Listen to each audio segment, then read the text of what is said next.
بسم اللہ الرحمن الرحیم۔ نماز عصر کے بعد اس کلمہ کو 3 بار پڑھنے سے جسم سے ہر بیماری دور ہو جاتی ہے اور مرتے دم تک کوئی بیماری نہیں ہوگی۔ محترم ناظرین، اگر آپ عصر کی نماز کے بعد اس کلمہ کو 3 مرتبہ سچے دل سے پڑھ لیں تو انشاءاللہ زندگی بھر کوئی بھی بیماری قریب نہیں آئے گی، چاہے وہ کوئی خطرناک مرض ہو، چاہے لا علاج ہو، وہ کینسر ہو، شوگر ہو یا بلڈ پریشر ہو یا کسی بھی بیماری کیوں نہ ہو۔ رسول اللہ صلی اللہ علیہ وآلہ وسلم کے بتائے ہوئے ان مختصر کلمہ میں اتنی برکت ہے کہ اللہ تعالیٰ کی رحمت سے جسم سے ہر بیماری کو نکال کر انسان کو مکمل تندرست کر دیا جاتا ہے اور پھر موت تک کوئی بیماری قریب بھی نہیں آتی انشاءاللہ۔ محترم ناظرین، اور نماز عصر کے بعد صرف 3 مرتبہ ان کلمات کو پڑھ لینا اور اللہ تعالیٰ کی بارگاہ میں یقین کے ساتھ دعا یہ مانگنا، انشاءاللہ آپ کی زندگی میں کوئی بھی سخت سے سخت بیماری ہو بھی ختم ہو جائے گی۔ ان کلمات کی تاثیر اس قدر زبردست ہے کہ انسان حیران رہ جاتا ہے، اتنے چھوٹے الفاظ میں اتنی بڑی تاثیر کیسے ممکن ہے۔ یہ کلمات بہت ہی طاقتور، ان کو اپنی زندگی میں ایک بار ضرور پڑھ لیں تاکہ آپ پر اللہ تعالیٰ کی خاص رحمت نازل ہو اور جسم سے ہر قسم کی بیماری کا خاتمہ ہو جائے۔ یہ کلمات انسان کو نہ صرف بیماریوں سے محفوظ رکھتے ہیں بلکہ دل کو سکون عطا کرتے ہیں اور روح کو تازگی بخشتے ہیں۔ ان کلمات کو پڑھنے والا اللہ تعالیٰ کی شفا کا حقدار بن جاتا ہے اور بیماری جو انسان کو برسوں سے تنگ کر رہی ہوتی ہے وہ چند دنوں میں ختم ہو جاتی ہے۔ محترم عزیز، نبی پاک صلی اللہ علیہ وسلم کی عمر مبارک جب 7 برس کی ہوئی تو آپ صلی اللہ علیہ وسلم کی آنکھوں میں تکلیف ہونے لگی۔ آپ کے دادا حضرت عبد المطلب نے مختلف علاج کروائے مگر کوئی فائدہ نہ ہوا، آنکھوں کی تکلیف بڑھتی گئی اور حضرت عبد المطلب بے حد پریشان ہوئے کہ آخر کیا کریں، کیا طریقہ اپنایا جائے، کیونکہ ہر دوا اور علاج ناکام ہو چکے تھے۔ اسی پریشانی کے عالم میں ایک جاننے والے نے حضرت عبد المطلب سے کہا کہ اے سردار مکہ، فکر نہ کریں، مکہ مکرمہ کے قریب ایک بازار ہے اور اس بازار کے ساتھ ایک طبیب کا گھر ہے جو نہایت ہی قابل اور دوا بھی دیتا ہے اور دم بھی کرتا ہے۔ اللہ تعالیٰ کے کرم سے جو بھی اس کے پاس جاتا ہے شفا پا لیتا ہے، ہم نے خود کئی مرتبہ اسے آزمایا ہے۔ حضرت عبد المطلب نے جب یہ سنا تو دل خوش ہو گیا اور فوری نبی پاک صلی اللہ علیہ وسلم کو لے کر اس طبیب یعنی راہب کے پاس روانہ ہو گئے۔ جب آپ اس کے دروازے پر پہنچے تو وقت شام کا تھا اور دروازہ بند تھا۔ حضرت عبد المطلب نے وہاں موجودہ لوگ سے اس راہب کے بارے میں پوچھا تو سب نے بڑی تعریف کی اور کہا کہ راہب کے ہاتھ میں بہت شفا ہے، جو بھی مریض اس کے پاس جاتا ہے دوا بھی ملتی ہے اور دم بھی کرتا ہے، اللہ تعالیٰ کے کرم سے وہ تندرست ہو کر لوٹتا ہے۔ محترم عزیزو، حضرت عبد المطلب نے جب یہ سنا تو فرمایا کہ اب وہ کہاں ہے؟ لوگوں نے بتایا کہ وہ تو اپنے گھر پر ہے لیکن دروازہ اب نہیں کھولے گا کیونکہ وہ کئی دن کے لیے عبادت میں مصروف ہو جاتا ہے اور دروازہ بند کر کے ایک مخصوص وقت تک باہر نہیں آتے۔ اس بار تو ابھی دروازہ بند ہوا ہے اور پتہ نہیں کب کھلے گا، بعض اوقات برسوں تک دروازہ بند ہی رہتا ہے۔ یہ سن کر حضرت عبد المطلب بڑے افسردہ ہوئے، دل میں سوال اٹھا کہ اب کیا کیا جائے۔ ابھی وہ سوچ ہی رہے تھے کہ اچانک اس مکان میں زلزلہ آ گیا، دیواریں ہلنے لگیں، چھت لرزنے لگی، یہاں تک کہ قریب تھا کہ وہ مکان گر جائے اور وہ راہب نیچے دب جائے۔ اسی خوف سے راہب فوراً باہر آیا۔ جیسے ہی وہ باہر آیا تو حضرت عبد المطلب کو دیکھ کر پہچان لیا کہ یہ تو مکہ مکرمہ کے سردار ہیں۔ راہب نے کہا کہ سردار کیسے آنا ہوا؟ حضرت عبد المطلب نے کہا، فرمایا یہ میرا پوتا بیمار ہے، ان کی آنکھوں میں تکلیف ہے، ہر علاج کیا لیکن آرام نہیں آیا، سنا ہے کہ آپ دوا بھی دیتے ہیں اور دم بھی کرتے ہیں، مہربانی فرما کر دعا کریں اور دوا بھی کریں تاکہ میرے پوتے کی آنکھیں ٹھیک ہو جائیں۔ راہب نے جب نبی پاک صلی اللہ علیہ وآلہ وسلم کے چہرہ مبارک پر نظر ڈالی تو دیکھتا ہی رہ گیا، پھر وہ اندر گیا، غسل کیا، پاکیزہ لباس پہنا، خوشبو لگ گئی اور اپنے کمرے سے ایک پرانی آسمانی کتاب نکال کر لایا اور نبی پاک صلی اللہ علیہ وسلم کے چہرہ انور کو غور سے دیکھنے لگا۔ کبھی کتاب کو دیکھتا، کبھی چہرے کو دیکھتا، کبھی نظر صفحے پر ڈالتے، کبھی واللیل کی زلف کو تکتا، یہاں تک کہ نبی پاک صلی اللہ علیہ وسلم کو سر سے پاؤں تک دیکھ لیا۔ پھر یکدم قدموں میں گر گیا اور کہنے لگا، اے نبی پاک صلی اللہ علیہ وآلہ وسلم، میں گواہی دیتا ہوں کہ آپ اللہ کے آخری نبی ہیں اور آپ کے بعد کوئی نبی نہیں آئے گا۔ محترم عزیزو، ابھی اعلان نبوت نہیں ہوا تھا مگر رہب نے اللہ تعالیٰ کی دی ہوئی معرفت سے پہچان لیا کہ نبی وہ نبی ہیں جن کے آنے کی بشارت ہمیں دی گئی ہے۔ حضرت عبدالمطلب یہ سن کر بہت خوش ہوئے اور فرمایا، اب اس کام کی طرف توجہ دیں جس کے لیے ہم آئے ہیں۔ رہب نے فرمایا، کون سا کام؟ حضرت عبدالمطلب نے کہا کہ میرے پوتے کی آنکھوں کا علاج کریں۔ رہب کی آنکھوں میں آنسو آ گئے اور کہا کہ اے نبی پاک صلی اللہ علیہ وسلم کو لے کر میرے جیسے گناہ گار کے پاس آئے ہیں، اپنے طبیب کو مریض کے پاس لے کر آئے ہیں، شفا دینے والے کو دوا مانگنے والے کے پاس لے کر، مختار کو مجبور کے پاس لے کر آئے، نبی کو امتی کے پاس لے کر آئے۔ اے عبدالمطلب، میں اپنے عبادت خانے میں بیٹھا تھا، اللہ تعالیٰ کی عبادت کر رہا تھا کہ اچانک میرا سارا مکان گرنے لگا۔ اگر میں باہر نہ آتا تو مکان کے نیچے آ کر دب جاتا۔ اے سردار مکہ، تیرا یہ پوتا بڑی شان والا ہے، بڑی عظمت والا ہے، بڑے مقام والا ہے۔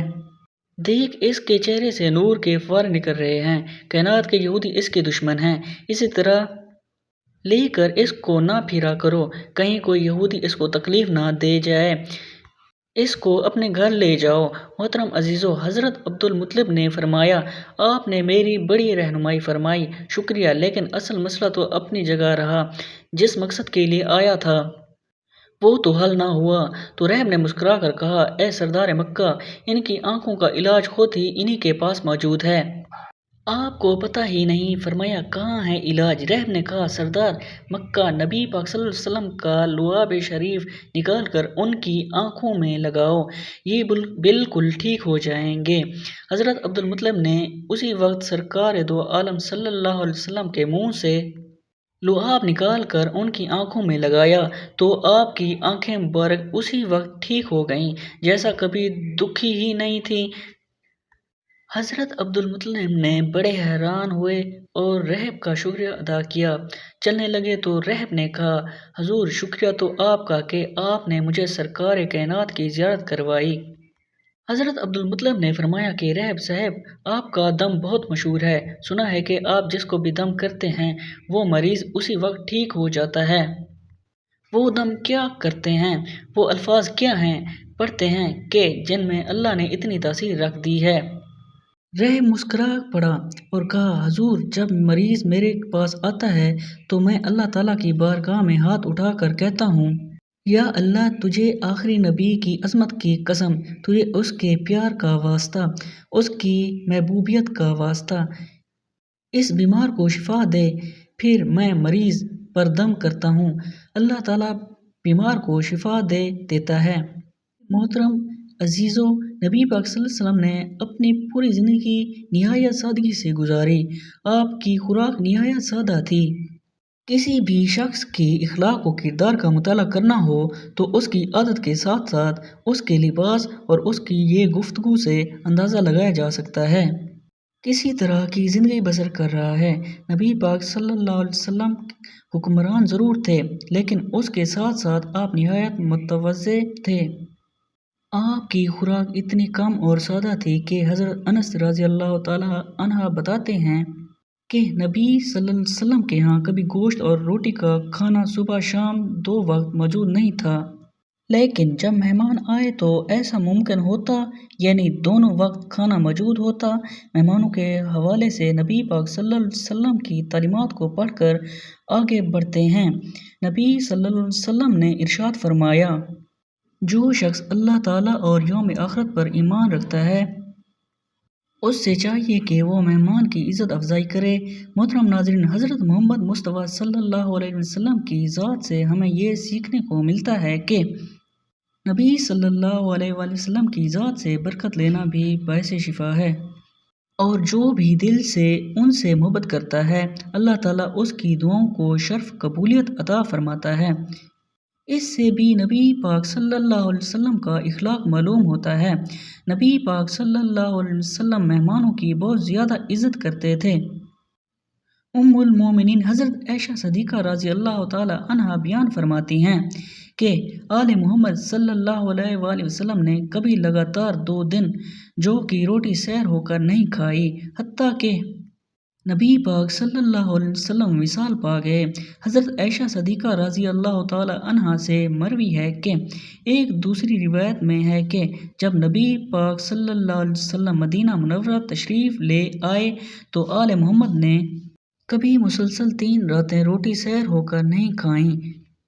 محترم عزیزو، یہ فقرہ سن کر دل لرز پڑتا ہے۔ جس ہستی کے صدقے ہمیں رزق نصیب ہو رہا ہے، جس نبی کے طفیل ہمیں ہر نعمت ملی ہے، اسی نبی پاک صلی اللہ علیہ وسلم نے پوری زندگی سادہ کھانے پر عنایت کی، کبھی پیٹ بھر کر نہ کھایا، کبھی تقاضا نہ کیا، کبھی شکوہ نہ کیا، بلکہ اللہ تعالیٰ کا شکر ادا کرتے رہے اور بھوکے رہ کر بھی دوسروں کا خیال کرتے رہے۔ نبی صلی اللہ علیہ وسلم کی سیرت میں ہمیں صبر بھی ملتا ہے، عنایت بھی ملتی ہے، برداشت بھی اور عاجزی کا سمندر بھی۔ ہمیں وہ لمحات بھی یاد آتے ہیں جب کئی دن گھر میں چولہا نہیں جلتا تھا۔ حضرت عائشہ رضی اللہ تعالی عنہا بیان فرماتی ہیں کہ کبھی 3 دن مسلسل گھر میں کھانا پکا ہی نہیں تھا، اور اگر کچھ ہوتا بھی تو صرف کھجور اور پانی میں گزارا ہوا ہوتا۔ نبی صلی اللہ علیہ وسلم کو جب کچھ عطا کیا جاتا تو وہ خود اپنے لیے بچانے کی بجائے امت پر لٹا دیتے، کبھی کسی فقیر کو خالی نہ لوٹاتے، کبھی کسی حاجت مند کو مایوس نہ کرتے۔ حضرت جابر رضی اللہ تعالی عنہ فرماتے ہیں کہ نبی صلی اللہ علیہ وآلہ وسلم سے جب بھی کسی نے کچھ مانگا، آپ نے انکار نہیں فرمایا۔ محترم عزیزو، آپ صلی اللہ علیہ وآلہ وسلم کا اخلاق نہایت بلند تھا۔ آپ صلی اللہ علیہ وآلہ وسلم نے کبھی کسی کو حقیر نہیں سمجھا، عزت دی، محبت دی، شفقت دی، اور یہی وہ خصلت تھی جس نے سخت دلوں کو بھی موم کر دیا، جس نے دشمنوں کو بھی دیوانہ بنا دیا۔ حضرت انس رضی اللہ تعالی عنہ فرماتے ہیں کہ میں نبی پاک صلی اللہ علیہ وسلم کی خدمت میں 10 سال رہا، کبھی آپ نے مجھے اف تک نہ کہا، کبھی کوئی شکوہ نہ کیا، کبھی یہ نہ فرمایا کہ یہ کام کیوں کیا، یہ کیوں نہیں کیا۔ نبی صلی اللہ علیہ وسلم چہرہ مسکراتا تو نرم لہجہ، نرم مزاجی اور محبت بھرا انداز آپ کی ہر بات کو دل میں اتار دیتا۔ محترم عزیزو، جب ہم نبی صلی اللہ علیہ وسلم کے ان اوصاف کو پکڑتے ہیں تو ہمیں اپنی زندگی کا محاسبہ کرنا چاہیے کہ ہم کتنے خود غرض ہو چکے ہیں۔ ہم ذرا سی بات پر لڑتے ہیں، ذرا سا مال آنے پر فخر میں آ جاتے ہیں، اور جب نعمتیں کم ہو جائیں تو شکوہ شروع ہو جاتے ہیں۔ لیکن نبی صلی اللہ علیہ وسلم نے تو ساری زندگی ایک معمولی بستر پر گزار دی۔ ایک روایت میں آتا ہے کہ حضرت عمر رضی اللہ تعالی عنہ جب نبی پاک صلی اللہ علیہ وآلہ وسلم کے حجرہ مبارک میں داخل ہوئے تو آپ صلی اللہ علیہ وآلہ وسلم ایک کھجور کی چٹائی پر آرام فرما رہے تھے۔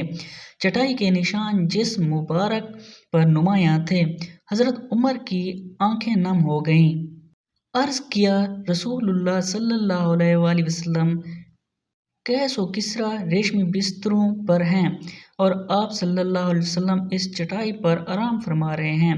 آپ صلی اللہ علیہ وسلم نے مسکرا کر فرمایا، عمر، کیا تم یہ نہیں جانتے کہ ان کے لیے دنیا ہو اور ہمارے لیے آخرت؟ یہی وہ سبق جسے ہمیں اپنی زندگی کا حصہ بنانا ہے۔ ہم دنیا کے مال پر نہ خاطر ہیں، نہ کسی کو حقیر جانیں، نہ کسی سے بے رخی کریں، بلکہ عاجزی اختیار کریں، شکر کریں کہ عنایت کریں اور محبت بانٹیں۔ محترم، اگر نبی صلی اللہ علیہ وسلم بھوکے رہ کر بھی مسکراتے تھے تو ہمیں بھی اپنی چھوٹی چھوٹی محرومیوں کی شکایات نہیں کرنی چاہیے۔ اگر نبی صلی اللہ علیہ وسلم نے کبھی کسی سے بدلہ نہیں لیا تو ہمیں بھی معاف کرنا چاہیے۔ اگر نبی صلی اللہ علیہ وسلم نے سب سے زیادہ دوسروں کی فکر کی تو ہمیں بھی ایک دوسرے کے لیے جینا سیکھنا چاہیے۔ یہی سیرت طیبہ ہے۔ یہی اصل مقام ہے، یہی اصل عشق ہے کہ ہم نبی صلی اللہ علیہ وآلہ وسلم کی زندگی کو پڑھیں، سمجھیں اور اپنائیں۔ ارشاد فرمایا، میرا دنیا سے کیا تعلق؟ دنیا میں میری مثال تو اس مسافر جیسی ہے جو تھوڑی دیر کے لیے کسی درخت کے سائے تلے ٹھہرتا ہے، پھر اسے چھوڑ کر اپنا راستہ لیتا ہے۔ اگر ہم رسول اللہ صلی اللہ علیہ وسلم کی زندگی طیبہ پر نظر ڈالیں تو معلوم ہوتا ہے کہ آپ ہر پہلو سے سادگی کی تصویر تھی۔ آپ نے نہ صرف اپنی زندگی سادگی سے گزاری بلکہ اپنے صحابہ کی تربیت بھی اسی انداز میں کی۔ دنیا کی بے وقتی کو خوف واضح کیا۔ دیکھتے ہیں کہ اللہ کے رسول نے صحابہ کرام کی تربیت کیسے فرمائی۔ حضرت جابر رضی اللہ تعالیٰ عنہ فرماتے ہیں کہ حضور نبی کریم صلی اللہ علیہ وسلم مدینہ سے آتے ہوئے بازار سے گزرے۔ آپ کے ارد گرد بہت سے صحابہ کرام تھے۔ آپ ان کے ہمراہ تشریف لے جا رہے تھے کہ راستے میں ایک بکری کا مرا ہوا بچہ پڑا تھا۔ اس کے کان چھوٹے تھے۔ آپ نے اس کا کان پکڑ کر فرمایا، ساتھیو، تم میں سے کون ہے جو اسے 1 درہم میں لینے پر راضی ہو؟ صحابہ نے عرض کیا، رسول اللہ صلی اللہ علیہ وآلہ وسلم، 1 درہم تو بہت بڑی بات ہے، ہم تو 1 پیسے بھی لینے کو تیار نہیں، اور اسے لے کر کریں گے کیا؟ اب طے ہوا کہ اچھا، کیا تم اسے مفت لینے کے لیے راضی ہو؟ صحابہ نے عرض کیا، یا رسول اللہ، اگر یہ زندہ ہوتا تب بھی یہ عیب دار شمار ہوتا، کیونکہ اس کے کان چھوٹے ہیں، اور اب تو یہ مرا ہوا ہے۔ محترم عزیزو، دیکھیں اللہ کے رسول صلی اللہ علیہ وسلم دنیا کی بے ثباتی اور کم حیثیت کو کس انداز میں بیان فرما رہے ہیں۔ آپ نے ارشاد فرمایا، اللہ کی قسم، اللہ تعالیٰ کے نزدیک دنیا اس مردار سے بھی کم حیثیت رکھتی ہے۔ پھر ایک اور موقع پر دنیا کی حیثیت ان الفاظ میں بیان فرمائی، اگر دنیا اللہ کے نزدیک مچھر کے پر کے برابر بھی حیثیت رکھتی تو وہ کسی کافر کو اس میں پانی کا 1 گھونٹ بھی نہ دیتا۔ محترم عزیزو، محرم الحرام کا بابرکت مہینہ ہے۔ یہ ان 4 مہینوں میں سے ہے جن کا ذکر اللہ نے قرآن میں کیا۔ ان دنوں میں اللہ کو راضی کرنے کا وقت ہے۔ ان دنوں میں اپنے نفس کو قابو میں رکھنے کا وقت ہے۔ دنیا کی حقیقت کو سمجھنے اور آخرت کے لیے تیاری کرنے کا وقت ہے۔ جان لیجیے کہ یہ کلمات بہت بابرکت ہیں، بالکل اسی طرح جیسے یہ دن برکت والے ہیں اور رحمت والے ہیں۔ اللہ پاک نے ان کلمات میں بہت زیادہ شفا رکھی ہے۔ جو بھی شخص کسی بھی بیماری میں مبتلا ہو، جس کو وہ بار بار علاج کروا کر تھک چکا ہو اور اب بھی اسے شفا نہ مل رہی ہو، وہ ان کلمات کو ضرور اپنائے۔ انشاءاللہ اللہ پاک اسے ہر بیماری سے نجات عطا فرمائے گا۔ وہ کلمات یہ ہیں، سبحان اللہ العظیم وبحمدہ، لا حول ولا قوت الا باللہ العلی العظیم۔ آپ نے ان کلمات کو نماز عصر ادا کرنے کے فوراً بعد 3 مرتبہ پڑھنا ہے، لیکن اس سے پہلے اول و آخر 1 مرتبہ درود پاک پڑھنا ہے، اور اس کے بعد تعویذ اور تسمیہ یعنی اعوذ باللہ من الشیطان الرجیم، بسم اللہ الرحمن الرحیم بھی پڑھ لینا ہے۔ اس کے بعد یہ کلمات 3 مرتبہ ادا کرنے ہیں۔ جب یہ 3 مرتبہ مکمل ہو جائیں تو پھر آپ نے لا الہ الا اللہ کی 1 تسبیح مکمل کرنی ہے، یعنی اس کو انگلی پر گن کر یا تسبیح کے دانوں پر پورے 100 مرتبہ پڑھنا ہے۔ جب آخری دفعہ پڑھیں تو ساتھ محمد رسول اللہ پڑھیں تاکہ اللہ کی تسبیح پوری ہو جائے۔ جب یہ تسبیح مکمل ہو جائے تو آخر میں دوبارہ اتنی ہی مرتبہ درود پاک پڑھ لینا ہے جتنی بار آپ نے ابتدا میں پڑھا تھا۔ محترم عزیزو، جو بھی سخت بیماری ہو اور لا علاج مسئلہ ہو، کوئی بھی پریشانی ہو جو حل ہونے کا نام نہ لے رہی ہو، تو یہ عمل ضرور کریں۔ انشاءاللہ اللہ پاک آپ کو ان کلمات کی برکت سے فوری شفا عطا فرمائے گا اور ان کے دل کو سکون ملے گا۔ محترم عزیزو، یہ کلمات صرف 3 مرتبہ عصر کی نماز کے بعد ادا کرنے ہیں۔ اول آخر 1 مرتبہ درود پاک پڑھنا ہے۔ انشاءاللہ اس عمل کی برکت سے آپ شفا یاب ہو جائیں گے۔ اللہم صلی علی محمد وعلی آل محمد کما صلیت علی ابراہیم وعلی آل ابراہیم انک حمید مجید۔ اللہم بارک علی محمد وعلی آل محمد کما بارکت علی ابراہیم وعلی آل ابراہیم انک حمید مجید۔ درود پاک پڑھنے کے بعد آپ نے 1 مرتبہ اعوذ باللہ من الشیطان الرجیم، بسم اللہ الرحمن الرحیم پڑھ کر 3 مرتبہ آپ نے یہ کلمات پڑھنے ہیں، سبحان اللہ العظیم و بحمدی لا حول ولا قوت الا باللہ العلی العظیم۔ جب آپ 3 مرتبہ یہ کلمات پڑھ لیں تو آپ نے ایک مکمل تسبیح لا الہ الا اللہ کی پڑھنی ہے۔ مکمل 100 دانے والی تسبیحاتوں پر گن کر پڑھ لیں، یا تسبیح کے دانوں پر جب آپ 99 دفعہ لا الہ الا اللہ پڑھ لیں تو آخر دفعہ آپ نے پورا کلمہ پڑھنا ہے، لا الہ الا اللہ محمد رسول اللہ، اور اس کے بعد پھر آپ نے درود پاک پڑھنا ہے جو آپ نے شروع میں پڑھا تھا۔ اللہ والو، آج کا یہ وظیفہ اور عمل آپ کو بتا دیا گیا ہے، یہ صرف بیماریوں سے شفا کے لیے نہیں بلکہ زندگی کے ہر پہلو میں اللہ پاک کے پاس انعامات کو حاصل کرنے کا ایک ذریعہ ہے۔ یہ طاقتور کلمات ہیں جن میں اللہ پاک نے جسمانی بیماریوں کے ساتھ ساتھ روحانی بے چینی کے لیے بھی شفا رکھی ہے۔ ان کلمات کو جو شخص دل سے پڑھے، اللہ پاک اس کے دل کو سکون عطا فرمائے گا اور جسم کو ہر قسم کی تکالیف سے محفوظ رکھے گا۔ یہ عمل نہ صرف عام بخار، درد اور جسم کی کمزوری، بلڈ پریشر، شوگر جیسے امراض میں مفید ہے بلکہ جن بیماریوں کو ڈاکٹر لا علاج کہہ دیں، جیسا کہ کینسر، دل کی تکلیف، گردوں کی خرابی، سانس کی بیماری یا دمے کی شکایت، ان سب کے لیے بھی یہ عمل عرش الہی سے شفا بن جاتا ہے۔ اللہ پاک کے فضل سے یہ کلمات پڑھنے والے کو ایسی طاقت ملتی ہے کہ وہ بیماریوں کا مقابلہ صبر اور حوصلے سے کرتا ہے اور اللہ پاک جلد شفا عطا فرما دیتا ہے۔ یہ عمل صرف بیماروں تک محدود نہیں بلکہ اس کی برکت سے رزق میں کشادگی آتی ہے۔ جو لوگ قرضوں میں ڈوبے ہوئے ہوتے ہیں، جو رزق کی تنگی کا شکار ہوتے ہیں، جو چاہتے ہیں کہ ان کے گھر میں خیر و برکت ہو، تو اس عمل کو اپنی زندگی کا حصہ بنا لیں۔ انشاءاللہ گھر میں خوشحالی آ جائے گی، میاں بیوی میں محبت پیدا ہوگی، اولاد فرما بردار بن جائے گی اور گھر جنت کا نمونہ بن جائے گا۔ جو شخص عصر کے بعد یہ کلمات پڑھے گا، اس کے رزق کے دروازے کھلیں گے اور کاروبار میں ترقی ہوگی، بے برکتی ختم ہو جائے گی اور دل کو وہ روحانی سکون ملے گا جو مال و دولت سے نہیں ملتا۔ ان کلمات کو پڑھنے سے دل مضبوط ہوتا ہے اور ہر قسم کے وسوسوں اور بیماریوں سے نجات ملتی ہے۔